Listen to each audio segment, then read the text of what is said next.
And we're here on No Driving Gloves. It's Wednesday. Looks like Wednesday's probably going to become a regular. I don't know. Tuesdays just aren't working out. We used to always record on Wednesdays. You remember those early days of the show? Oh, was that a question for me, John? Well, I figured I'd at least let you step in. I thought it was just a question for our listeners. You know, do you remember the early days of No Driving Gloves?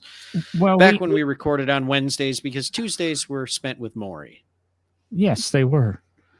No, but we weren't live streaming or anything back then, so I doubt if the listeners would have been aware. Hey, this is weird. I can talk with my hands, and because of the stupid green screen box I use, you can't see them. Oh, so after we got some great feedback, and you know, we get feedback on some of our episodes, but we got some pretty good feedback on last week's episode of the 5-minute round robin. So be looking for more of those to come in, because I don't know, we knocked out what 10, 12 topics last week and created a lot. Probably get closer to 15. I think we each had 3. I mean, I don't know. That would be 9. Not, but wow. I meant like, let me redo that. We each, I think we each had at least 4 or 5. So, oh, okay, yeah. Yeah. There were 3 of us that had, wow. All right. Well, I'm just going to go ahead and go. Those hosts of us that actually have real jobs and need to be accountable. Oh, so, well, we ended up with some questions out of that show. We got actually a really good one posed to us that Derek had in front of him. I forgot to pull it up on my end. Oh, nice. And I kind of I thought about replying to this. It was a Facebook message or something sent to the group. And I don't know. Is it going to show up? There it is. You need me to read it, or? I found it. And I really don't know how you read the question, but it was going to be a long response, so we're going to do it orally. Oh, I also wanted to the commenter, I removed my label off my water bottle, so now you won't know when I'm drinking. See, it's green. So, the sarcasm. I'll just turn my camera or my mic off. That one's for you, Keith. So, this is a question that was being proposed, and we had him on as a guest. This is from Jason Hill. We probably could have had him on to give interjection on the answers. Whoop, that's what you get for poor planning. Better talk to the producer. But proposing a question to you, Will and Derek. Never bought a car and wondered what I could get for it when I sell it. And he was, you know, do you try to keep miles off of it, protect the value for the next guy? Or do you buy cars for you to enjoy? You know, what's our opinions on that? He's thought about trading, and I'm probably going to have to, I don't know. He's talking about trading one of his cars for another car, and he has a traditionally collectible car that he's looking at getting rid of for a more recent collectible. Both are modern day, both in the last 10 years. But he's just kind of trying to decide, do you worry about resale value? Do you worry about the pleasure? I have a feeling I know your answer, Derek. What's your answer? Well, if it's me, and everybody probably knows by now, I make pretty poor financial decisions. Even in my career, I work for a nonprofit. This is the guy. Not a great financial decision. The guy's got the 50,000 square foot shop in his backyard. Wow, exaggerating. I'm just one that's never. I guess I never worry about the resale value. I don't worry about am I gonna buy a car and hold on to it and it's gonna increase in value. And I mean, the good thing is most of the cars, you know, if you're buying collector cars, earlier cars, antiques, muscle cars, any of that genre, it's kind of like being in the stock market. It's a little bit of a gamble, but it's usually an investment because eventually the price on those will go up. If you sell at the right time, you're going to make some money. Modern cars are a little more difficult, which Jason's really talking about more modern vehicles. That's really where he is. Very current, late model, vehicles. And for me, when I'm looking at those, I'm never worried about the resale value. I'm much more interested in, do I like it? Am I going to feel good driving it? Am I going to enjoy driving it? Especially, I drive on long road trips way more than I should. And so I want to be comfortable. I want to know that I'm going to enjoy the car that I'm driving. I'm not usually worried about, trade-in value, resale value. And, some of our listeners, if Tony Watley was listening, he'd just be lambasting me right now for poor financial decisions. But that's the way I look at it personally. If it's a modern vehicle that I'm going to be using as a daily driver, which he included in there, that this is really truly, he's going to be using it as a daily driver.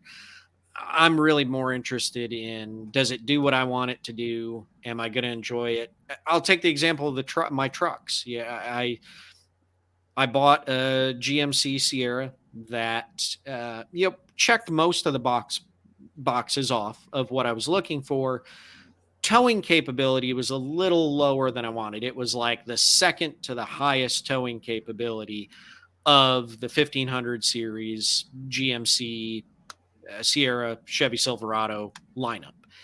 And I was like, well, it'll work. And it did. It pulled trailers. It was fine. But I did tell my salesman that, hey, if something comes along that has the higher rating, let me know. I'll at least come look at it. And I think I owned the GMC for 8 months, 9 months. And he sent me a text. I have 2 on the lot that have the higher tow capacity now.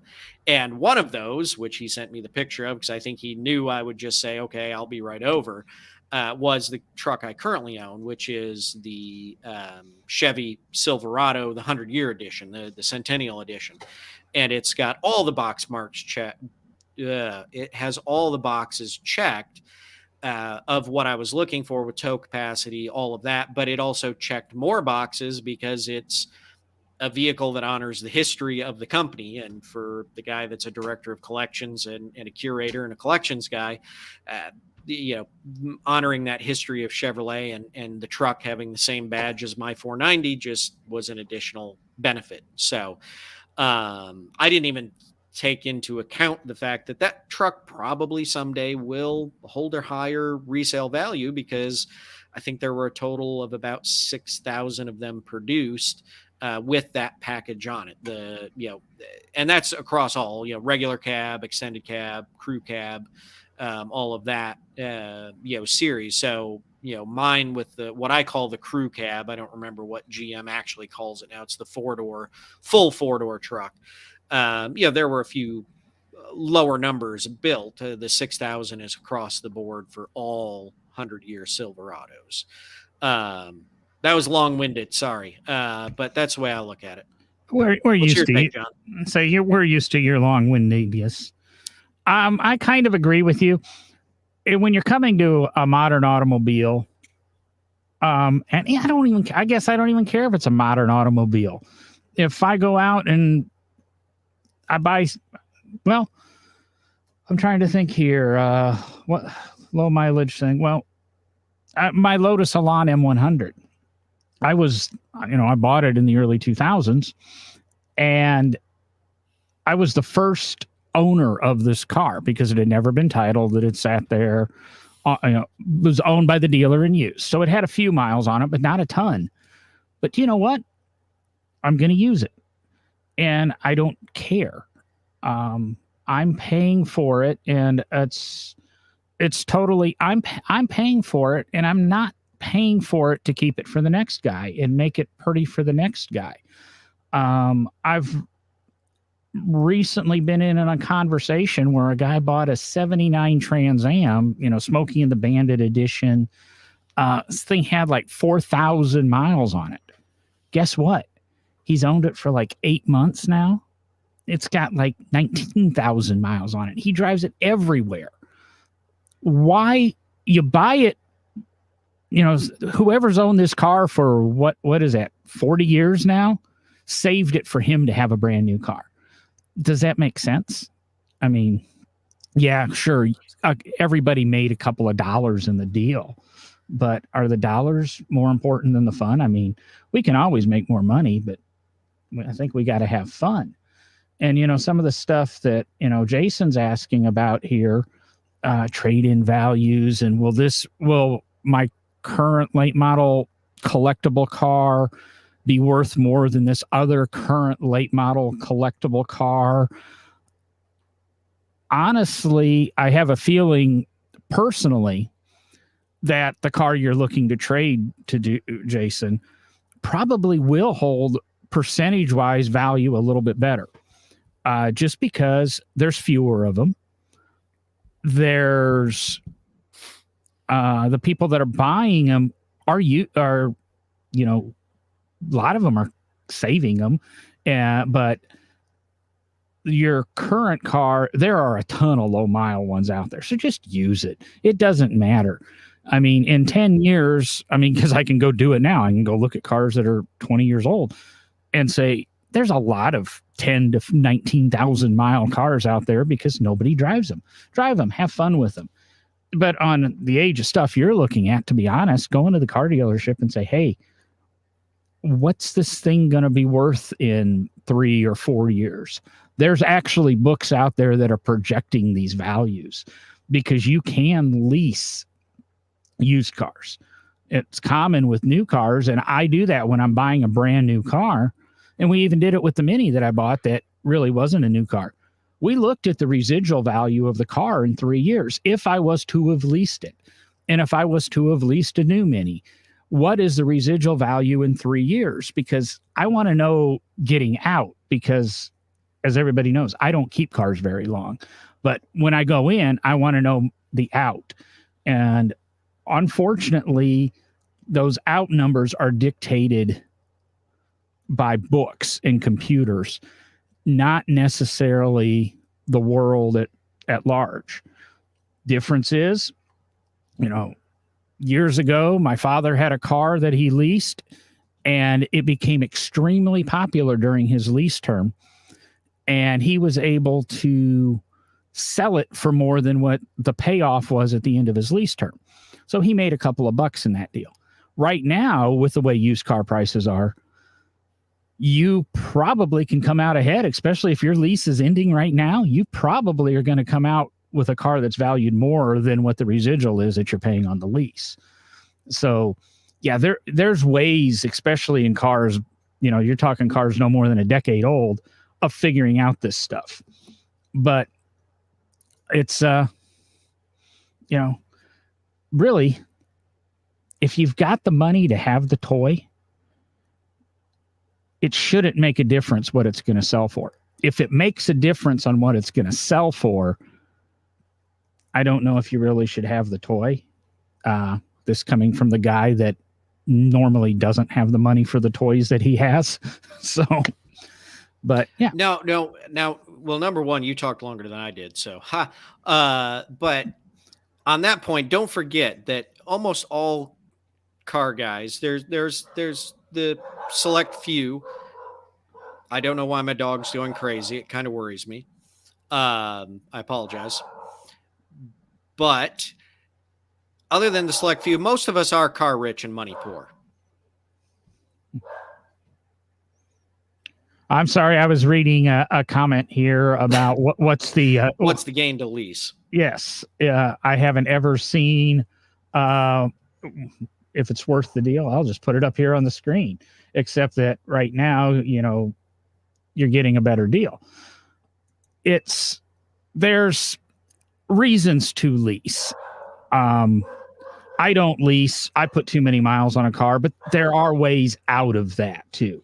A lot of times you can lease to make the payment lower, or you're somebody who knows you're going to trade every 2 or 3 years, and you've committed to always making a car payment. So you're just going to have this car payment and have this car payment, and you're going to be safe. And when your 3 years is up, you're going to give that car back. You're going to have another car. It keeps you under warranty. It keeps everything happy. You 100% know your numbers. If you own a business in that, there can be some tax advantages to leasing, but everything is to each his own. I'll be honest right now, I'm really interested in the subscription models that Volvo has, Porsche has, and a couple other manufacturers have where, yeah, the payment's a lot. I think Porsche's is $2,000 a month or something, but you're subscribing to Porsche and you have a choice between 3 cars, like a Macan, a Cayman, and maybe a base Panamera or something like that. I don't know what the exact deals are and what the exact pricing is, but you can have a Cayman on the weekends. You can have you can have a Macan when family's in town. You're able to move things around. You don't have to worry about maintenance. You don't have to worry about depreciation. You don't have to worry about insurance.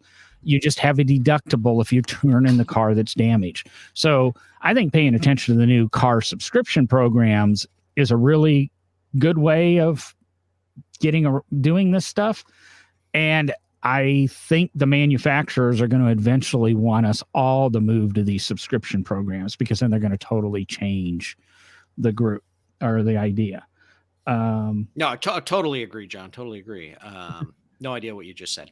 Sorry, one of my neighbors was knocking at the door, and my dog went ballistic on them. So that's what just occurred, and I apologize for having to leave. So, but I did catch that last part, and connecting it to using context clues here, and connecting it to the question at hand with lease programs.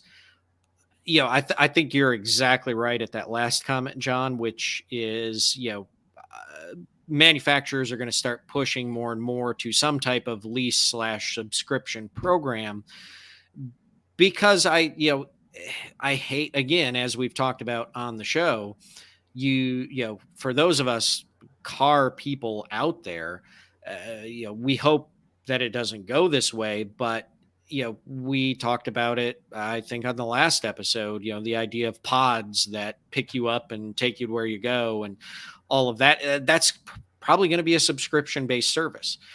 And so I think you're kind of hitting the nail on the head with that comment, John. Yeah.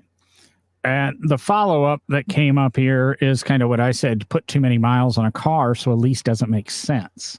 Now, you can always buy more miles into your lease. There's also, you can lease and take advantage of the lower payment. And there is, depending on the type of lease you have, there is a way out that you're not going to end up paying the huge mileage penalties. It's kind of a loophole. A lot of people take advantage of it. I really don't know since I'm not an attorney and I'm not a financial advisor, I don't know if I want to tell you the loophole. But if you do some research, there are ways you can lease a car and you don't have to worry about the mileage. But you really have to play the game carefully. And I think people who've been listening to the show for the last few years know I love to manipulate the system. So we can go with that one. We were talking on Jason's question. This one's for you, Derek, because this one came up in a Facebook group that I was in. It might have been Obscure Cars or something, and a guy posted something and goes, I'm thinking about buying this. And of course, the next 60 comments are Miata. Miatas is always the answer. That's what Miata stands for. Miata is always the answer. But the guy had posted a picture of a Pontiac Solstice and thought it would be a fun, cool car to have. As a previous Solstice owner, what's your thought on that one? Sorry, I was reading one of the comments from an acquaintance who wants to know the loophole. The Pontiac Solstice. I absolutely love the Pontiac Solstice. I'm a Pontiac guy at heart, though. You have to remember I owned a 74 Pontiac GTO as my first car. I've always loved most of Pontiac styling, most of Pontiac. Yeah, I mean, the history of Pontiac is interesting. And I absolutely love the car. It has an interesting backstory, with the team at GM wanting to bring out something, almost a modern version of the original Corvette, the 53 Corvette. rather than the Corvette as the sports car it existed as at the time.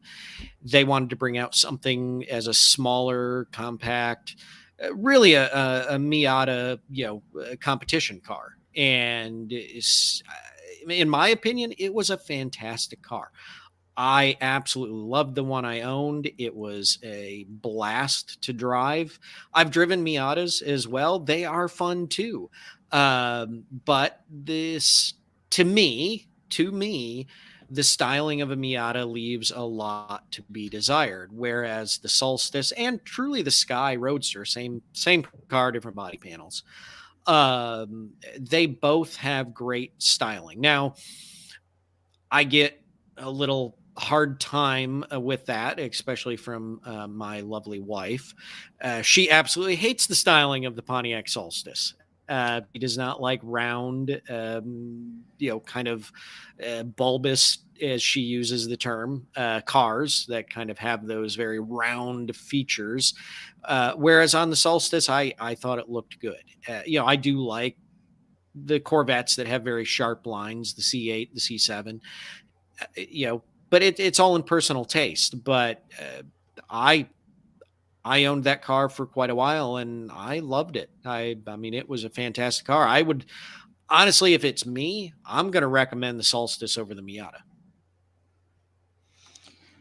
I think they each have their place, and I defended the guy with for buying the Solstice. I mean, the Miata is a great car, but you take a Miata to any Saturday night cruise, you parked your Mazda in the parking lot. You park a Solstice, people are going to talk about it. It's being different. It's being odd. Yeah, the people are what keep this car hobby together. But that unusual car or something different gets more people to come over and talk to you, and you get to meet more people. That's it's one of the reasons I think I really got into Lotus for a long time. Is it's the oddball out. You go anywhere with something that's different, people talk to you about it, and you're accepted no matter what. I mean, I think you can show up anywhere with a Solstice, and if you really have the bucks, you show up with a Mallet Solstice. Is it Mallet that did that? With the LS power. Yeah, you're going to have a lot of friends. People are going to talk to you. Miatas, I don't think so much. You show up at an autocross with a Solstice or a Miata, the Miata is going to get more attention.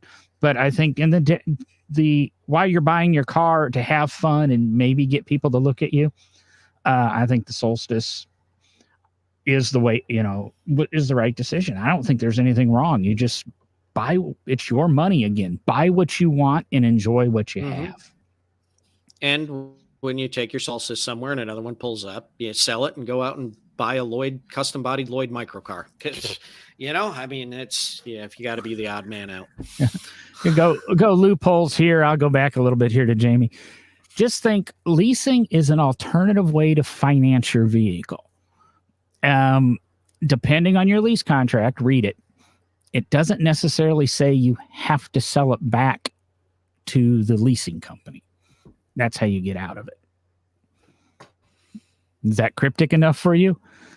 And we highly recommend you never take advice from any of us. Yeah. And Lane, that's exactly why I have a Mini Cooper now, because I got more money for my Fusion when I traded it than when I paid for it. And the reason I bought my Fusion when I bought it is because it was the exact same reason you did with your 18 to 17 as you're comparing here in the comments on your trucks. My 19 Fusion was cheaper than buying a 2017 Fusion used with 30,000 miles. And when I traded that Fusion here 4 weeks ago or whatever, I got more money than what I paid for it in 19. So yeah, I mean, the world's really screwy right now. So, decide what you really want to do with your money in that. If I don't know how many of our listeners have you been paying attention. He says he might have it. Might have understood my cryptic comments. We've been doing Tomorrow in History, as Derek suggested, commonly on Instagram and Facebook, and occasionally it's popping up on the No Driving Gloves LinkedIn page. I got a question back. One of the posts earlier in the week was in reference to Porsche and the introduction of the electric car. Somehow I alluded to it, and I probably should have this pulled up in advance, but of course I don't. So am I pushing the right buttons here? I don't use Instagram that often. So there's a picture of Courtney. There's that's not what I want. There's what I want. Listen to every reel that John has watched over the last 3 days. Yes. I don't even know where it went. Maybe it was only on Facebook. But the question came to me, what did Professor Porsche use to power his electric car? Because we need a history in batteries. It was a battery-powered electric car, was it not, Derek? That is correct, John. So do you know any of the history of batteries? Because that's really got me thinking, is where batteries and when did batteries become when were they invented? Well, batteries have been around. Okay, so batteries have been around an extremely long time. There's been understanding of how to build a battery for a very long time, especially dry cell batteries. And you have to remember that a lot of early automobiles were run on dry cell batteries, not wet cell batteries, number one. But they have actually found rudimentary batteries. In archaeological digs in Roman times. There have been understanding of the science of batteries for a very long time. Battery is a very old technology. I mean, even down to the ability to essentially use the energy of something like a potato to create a battery. Yes, you can do it. Look it up. But there were kits in the back of my boy's life all the time. Exactly. So Porsche, and see, I was trying to pull it up as well, John, and I'm having all kinds of problems because it's a German page that's wanting to fight me. Oh, I would say I found our post, and it was actually referring to Ferdinand Porsche got out of French prison on August 1st, and I guess I forgot to put the year in there, but his first car that was I used as a picture was his electric car from 1898. Yes, 1898. It was actually designed, but it didn't carry the Porsche name. It was designed by Porsche, and he was involved with the company, the Lohner, I don't know how to say it, Lohner.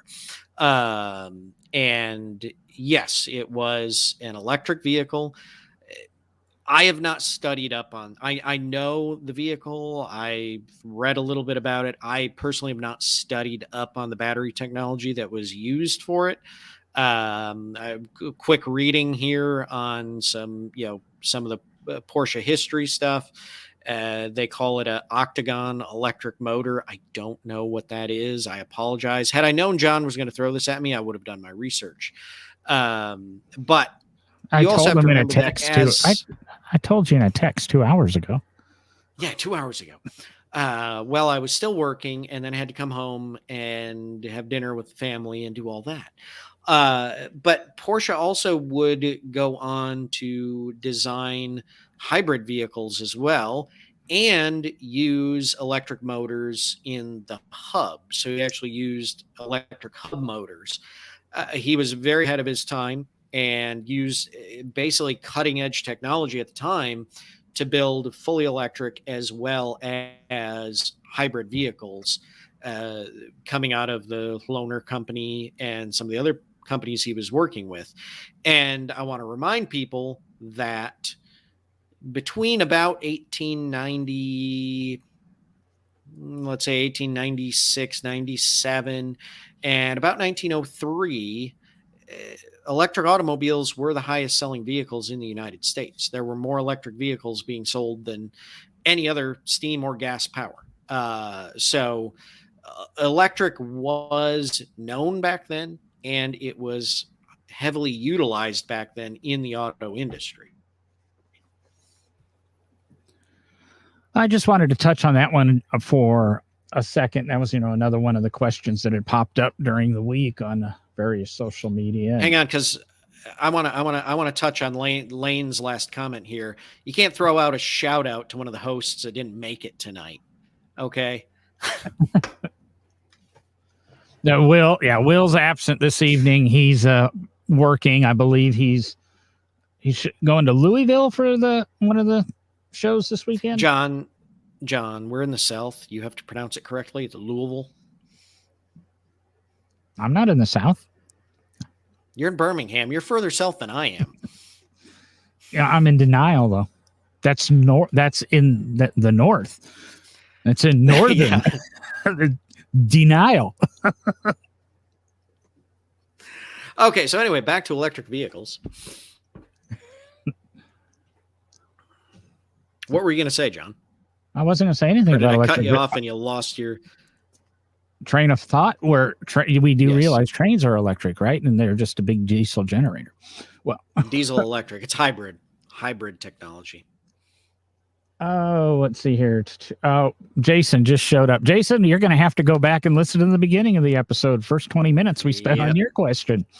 Yep. Talked bad about you for the first 20 minutes. Yep. Told you that Volvo C30, that's the way to go. You trade your Ferrari for that. Did I say the cars? I didn't mean to do that.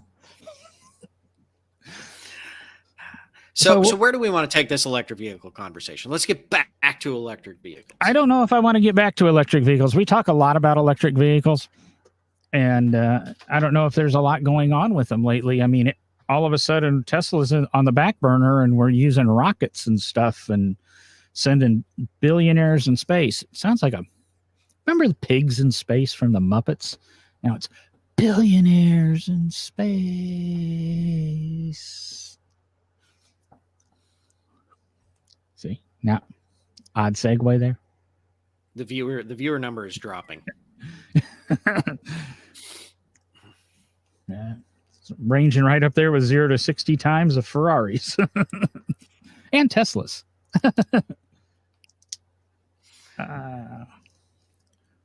He said he happened to text Derek and he told him something. Yeah, exactly. I told him he'd better be watching the show because we were talking about it. Oh. Olivia wants to give a shout out to Derek. She already talked.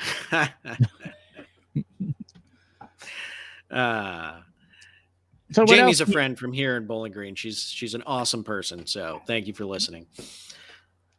So what else do you have happening in the automotive world? I went on a tirade earlier over, I think it was Motor Junkies on Facebook, but I evidently wasn't paying attention to that, John. Yeah, they had a list. I have not had the. Yeah, Motor Junkie, and an article that was by Cameron Etrib. I don't know what world this guy lives in cars, but it was a list of the 19 most worthless sports cars ever created. Lotus Elise, because it has exceedingly expensive maintenance costs with its Toyota components. That was one of the problems. And the BRZ, that he said, is horrible because it's a twin to Toyota. And the worst thing is it's only available in all-wheel drive, not rear-wheel drive like the Toyota, which I got confused because the BRZ that used to reside in my driveway was rear-wheel drive. Yeah, the ones I drove were all rear-wheel drive. Yeah, because that's the only Subaru that's made that is not all-wheel drive. Mm-hmm. The Cayman has massive depreciation numbers, speaking of our earlier conversation, because it is not being accepted by Porsche enthusiasts. No, it has massive depreciation numbers because the motors explode within seconds when the intermediate bearing fails. And now that we've figured out how to fix it, they've actually stabilized in the market. But John, you see, that failure is why Porsche owners are not accepting it into their world. Let me try this one on for you, Derek. I didn't put this one on the list. You might not know the answer, but when I would say in an Integra Type R, do you remember those cars from about 2000, 2001 at any chance? I remember Integra, but I don't remember Type R. That doesn't. He pointed out that most of them, or all of them, are sold in a hideous yellow with very limited color choices. No, the majority of them were white. Yellow was an optional color, and they didn't sell too many of those in yellow. Another one was the Honda S2000. Can you guess why the S2000 is a failure as a sports car? Because Honda built it? No, because they used entirely off-the-shelf components to build this convertible 2-seat rear-wheel drive roadster in the Honda lineup. Do you see the problem here? I really want to tell a historic story here. I really want to get into the history of sports cars right now. Can we do that? Because there's a car out there that's one of the longest running sports cars in history that started exactly the same way. And Jason just ruined that whole conversation because he left it in the comments. Well, what I'm going for is Honda, who has only front-wheel drive drivetrains, front-wheel drive transmissions, front-wheel drive cars, does not build a convertible, is using all off-the-shelf components to build a rear-wheel drive. And I can't remember for sure. Somebody tell me if I'm wrong. I thought the S2000 was a 5-cylinder. I could be wrong on that one. There's very few off-the-shelf components. I might give you the hood badge. The little H might have been the same one they used on an Accord, but I'm totally lost on that one. And the Miata, he claimed, is outdated because it lacks innovation. Guess what? It does. Guess why people buy Miatas? Because they're simple, fun cars. So can we get into a bigger conversation here? Because this is something I've noticed way too much in automotive journalism. Let me finish with this guy, and then we can throw the automotive journalists under the bus. I'm not quite sure what he said because this is the number one car on the list, and by then I pretty much quit reading. It's a picture problem. He's talking about the BMW M2. I'm not good with my BMWs, but when the trunk says M3 and it's up, I don't know, E46, is that right? For about a 2000, 2001 BMW M3?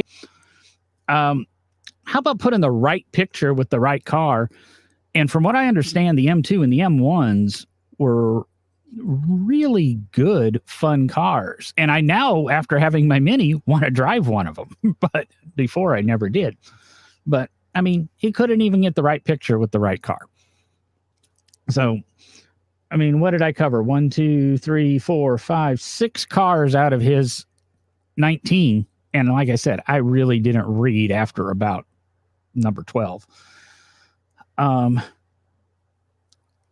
I'm not sure what qualified this guy as an automotive journalist. You may begin your tirade, Derek. Thank you. I've been twitching. I don't understand this. If you're gonna write an article on automobiles, research. If you're that passionate about the automotive industry, collector cars, any of this, do some research. Like John just said, get the right pictures. That should be the easiest part of the whole thing. Oh, I want to talk about the BMW M2. Let me grab a picture of an M2, and you grab a picture of M3. You should not be writing the article if you can't at least get that right. I will say this: I read automotive history books. I have a ton of them sitting around, and I've gotten into a few of them. And within the first 5 pages, I will find a photograph in the book that has the wrong information below it about the car in it, and I put the book down, because if you get it wrong in the first 4 pages, I don't need to waste my time on the rest of the book. And I would love to actually, this is interesting. This could be a greater discussion, and try to talk to, people in other realms and other journalistic areas. But is it just, does it happen elsewhere? Does it happen in the real estate world, with the younger journalists writing about real estate? I mean, is somebody out there writing a list of the worst architects ever, and number one is Frank Lloyd Wright, because, well, I don't really get why he used all those square corners on his houses. It's just, I don't understand. And I'm at a loss sometimes anymore when I read automotive articles. And that's not to say that there aren't some great ones out there. I have a lot of friends that write for various automotive journals. One of my best friends from college is at Hemmings Motor News, and he strives to get his articles as accurate as possible, does his own photography for his articles most of the time. Sometimes he'll use, staff for old photos that they can pull up from their archives. But that's the type of journalists we need in the automotive realm, especially the classic car end of it, if we're going to keep people interested. Was that enough? Should I keep going? Oh, you could go on. And I mean, it went long enough that I kind of slipped my mind what I was going to say. I did look up, and I was wrong. The S2000 is a 4-cylinder. For some reason, I thought it was a 5-cylinder. Maybe it was the first Honda that the motor rotated the correct direction. Because most Hondas, up until the last couple of generations, their motors actually rotated in reverse of the norm. And I can't remember if that's clockwise or counterclockwise, and it always depends if you're looking at it or you're sitting in the driver's seat, whatever. But see, right there, I went and I took 2 seconds and I researched the statement I made, and when it's wrong, I admitted it was wrong.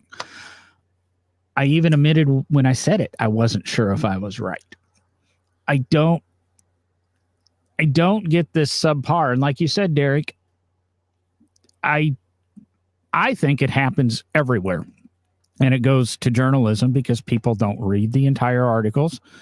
People read the headline, the worst sports cars ever, or whatever. And then they go, oh, Lotus Elise, BRZ. They don't even read why the guy is saying it. I just know I'm not going to buy any of these 19 sports cars. Guess what? It's also the only kind of 19 sports cars that are still available. But there's some journalistic responsibility. We make mistakes in the show. We correct them when we can. I can't remember how many episodes have we done that we went back and tore apart articles with just off the cuff common knowledge, let alone, I mean, I could have researched every car on here, and I'm sure he was just about wrong on every one. I probably should have tried to see if I was a right one. Right. Here's the thing. If it's an opinion piece and you want to write your opinion, and these are the things that I see wrong with the car, or these are the things that owners have complained about the car, that's one thing. But like John, when you get the basic facts wrong about the cars, there's no reason that you should be writing the article. If you can't, and I'm coming from a historian aspect of this. If I get things wrong, that's bad. That's bad. And I hated it. Let's do a little digging here. I hated history in high school. Why did I hate history in high school? Because we just had to learn what was in the textbooks and make sure we could answer the test questions. I came from that generation of, teaching to the tests and all of that stuff. And it made me despise history because it was memorizing names and dates and all of those type of things. When I got to college, I was actually going for chemistry. I was going to be, chemistry degree, whatever, figure it out. And then I stumbled into the museum studies thing, thought that sounded interesting. Well, if you're going to do museum studies, you should think about actually a history degree. Ugh, I hate history. Like the second or third class I took, I had a professor who, one of the kids in the class, this was not me. I think everybody knows me well enough that I wouldn't ask a question like this. Raised his hand. He said, "Well, are the tests going to be open book?" And the professor looked at the guy and he said, "You know what? Why not?" He said, "Because even with the book open, you're not going to pass my test. History is not about memorizing names and dates and names of battlefields and things like that." So that's why historians write books, so we have them to reference and go back to, that we can make sure we're getting things right. True historians understand the importance of what happened at those events and how they impact the world today.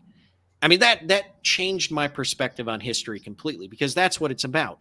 It's about understanding things, knowing your basic facts or looking them up if you forget them, but understanding why the 1953 Corvette, and being assembled from almost all off-the-shelf parts that were modified, other than a new fiberglass body, how that impacted the sports car market in America and led to the C8 Corvette, the mid-engine Corvette we have today.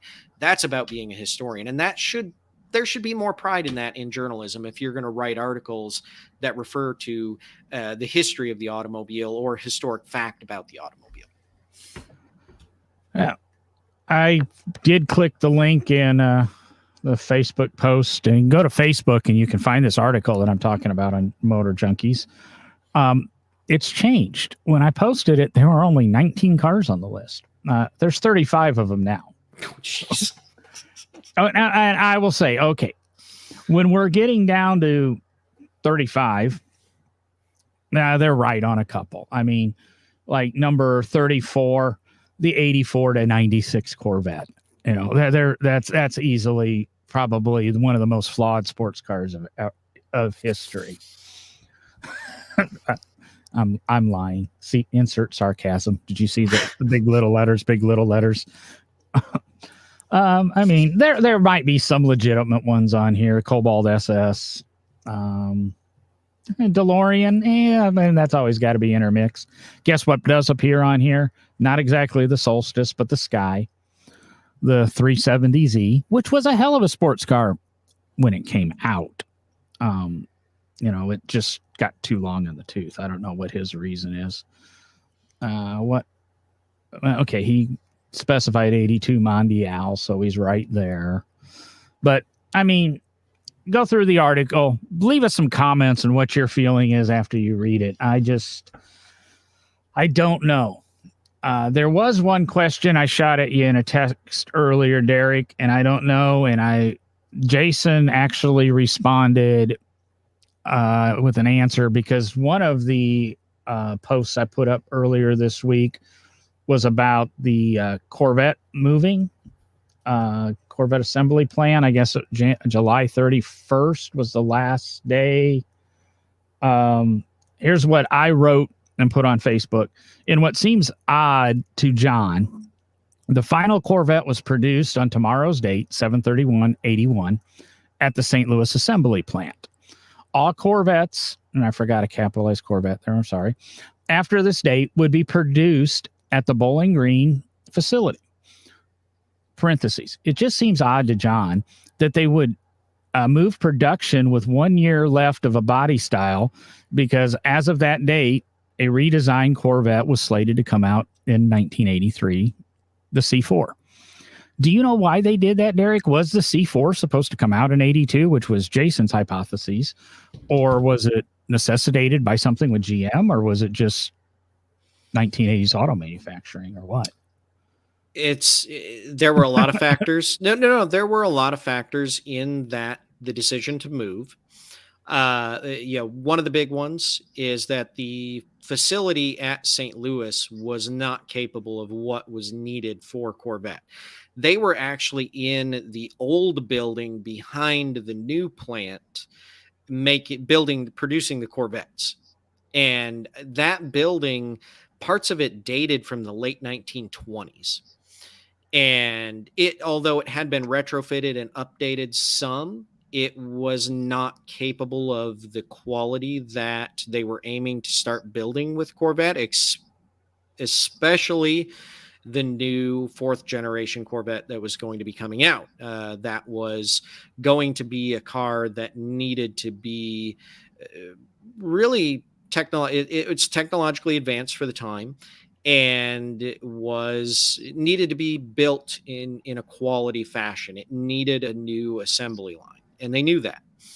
General Motors was also looking at the fact that they were landlocked in St. Louis. They had no more land that they could purchase around the plant to make it larger and try to update the facility.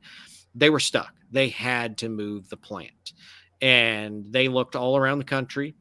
Bowling Green offered them some great opportunities, a lot of land that basically pretty much ensured that they would never be in a situation they were in St. Louis, where they wouldn't be able to expand and keep that, assembly line what it needed to be. So they were in kind of a point of, we just got to make this happen. We have got to make the move. We've got to get a new plant going. And so they began, retrofitting and rebuilding and renovating, whatever term you want to use here, the old Chrysler Industrial Air Conditioning plant here in Bowling Green, Kentucky, and turned it into an assembly line for Corvette. And, basically they just decided they're going to get production going at Bowling Green to start building Corvettes. That 1981 is the only year Corvette was built in 2 different locations, actually on assembly line at 2 different locations, St. Louis and Bowling Green, Kentucky. And once they knew the Bowling Green plant was up and running and ready to go, they shut down St. Louis and rolled with production in Bowling Green. The C4 Corvette was always intended to come out in 1983. There was no thought of it being in 82. They knew the 82 production was going to end. And when they realized they weren't going to be able to build the 83 Corvette and bring out the C4 in 83, that's when the collector's edition was brought onto the market and onto the line to be built. So they extended 1982 production with the collector's edition. And that's what carried that through until the shutdown, to retool the plant, get everything figured out. And yes, ladies and gentlemen, I will cover this here. If you have an early 1984 Corvette and you go to AutoZone, or you go to Napa, or you go to one of the parts stores and you give them your VIN number and they type it in, they're going to tell you you have a 1983 Corvette. I'm sorry, you do not. Every C4 Corvette, starting production in, I think it was towards the end of March, I don't remember the date, of 1983. They started production early so they could get cars back on the lots and bring the new car out. They fall into what the federal VIN number kind of status is. They fall into being called a 1983. However, all of those cars are titled from factory as 1984s. Yes, they have parts on them, even from suppliers that are stamped with 83. That does not mean it's a 1983 Corvette. But in all reality, it was really the move to Bowling Green. That whole situation that happened at the end of the 3rd generation of Corvette was merely out of necessity of a better facility that could produce the car they knew they were going to be building. And I guess you said 2 things in there that I want to go back and comment on. Now that explains to me why the collector's edition Corvettes carried the same engines and fuel injection system that the 84s did, correct? Yes. And in modern automotive times, and I don't know when this actually changed, you can now in the United States begin selling next year's model. So you can start selling 2023 cars as of January 2nd 2022. So it can't be more than 365 days prior to the model year it's being represented. So I get that falls back to even 83 in the Corvettes. And we all have experienced our AutoZone. What's the meme right now? It's even worse than the Walmart ones. It's bad when you've got to go into AutoZone and go in the back and get your own parts. Unfortunately, I've done that a few times. I did that. I mean, it was when, everything I had in high school was modified. And when you went in and you asked for, something for your 90 Isuzu and it needed to fit a 77 Corvette, they almost refused to sell it to you. The best part is when you're just trying to figure out what parts might fit if you've got an oddball car and it looks like, you look at a part and you kind of cross-reference it in, either online or in old books you have or whatever. And the Lloyd, I was working on the Lloyd, the brake system. And man, those parts looked a little bit like Volkswagen. So I went in and I said, do you guys carry parts for like Volkswagens? I don't remember what the year range was that I think it was like 58 to 62, looked very similar, something like that. And of course the guy at the counter is like, we have some. Yeah. What car is it on? I said, well, it's on a 1958 Lloyd, but that's not going to help you any. And they didn't know what to do. I'm like, no, 90. I want to look at a 58 to 62 VW part. So just type in 58 to 62 VW. Don't worry about what car it's on. That doesn't matter right now. I need to look at the part. And they just could not figure it out. Really a shame. And John, if I can go back, and one of my favorite things to talk about, and I know people are probably going to still hate me for this, there is no 1964 and a half Ford Mustang.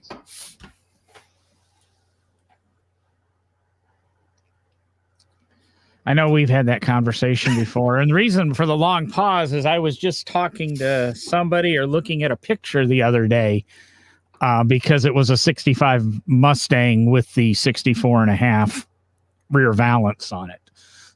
So, so somebody somebody called their car the right thing. That's what you're saying. Exactly.